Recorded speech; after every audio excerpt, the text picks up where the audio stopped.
ఇది ప్రజాస్వామ్యమా? ఇదేనా ప్రజాస్వామ్యం?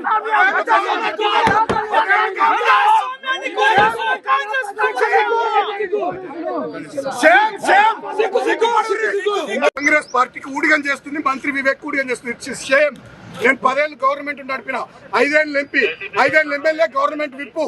నేను ఇట్లా చేయలే, ఇట్లా వాడాలి. మీ పోలీసులను మిస్టర్ రాజ్ కుమార్, వెంకటేశ్వర్ గారు, రాజశేఖర్, నేను అందరినీ చూస్తున్నాను. నేను పోలీసు వాళ్ళను మళ్ళా 2 ఏళ్ళకి గవర్నమెంట్ వస్తుంది, మళ్ళా వస్తుంది గవర్నమెంట్, గుర్తుపెట్టుకోండి. మళ్ళా గవర్నమెంట్ వస్తుంది. వీడు వివేక్ అంటే శాశ్వతం కాదు.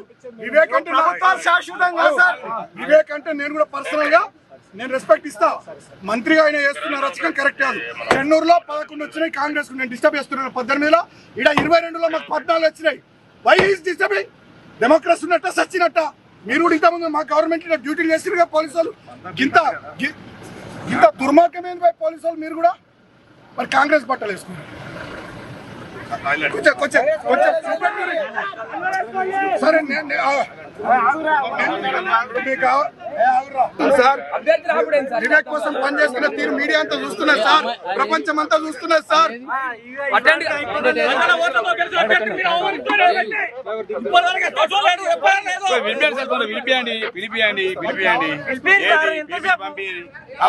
కానీ నడవండి మంచిది. ఏసీపీ సాబ్ అన్ని జనం చూస్తున్నారు, ప్రజలు చూస్తున్నారు.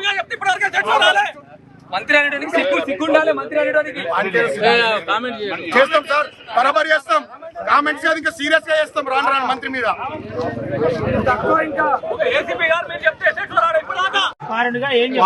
వాళ్ళకి చెప్పేది ఏముంది? పోలీసులు అంతా కాంగ్రెస్ పార్టీ ఏజెంట్లు. ఇక్కడ ఉండే ఎస్ఐ శ్రీధర్ తో సహా, ఏసీపీలు, తర్వాత సిఐలు. సరే, మా టైం కాదు ఇప్పుడు, కాంగ్రెస్ టైం. మా టైం వస్తుంది. నా ఏజ్ 42, ఇంకా 30-35 ఏళ్ళు ఈ ఏరియాలో రాజకీయాలు చేస్తే ప్రజా జీవితంలో ఉంటా. మా టైం వస్తుంది, చూసుకుందాం. జై తెలంగాణ.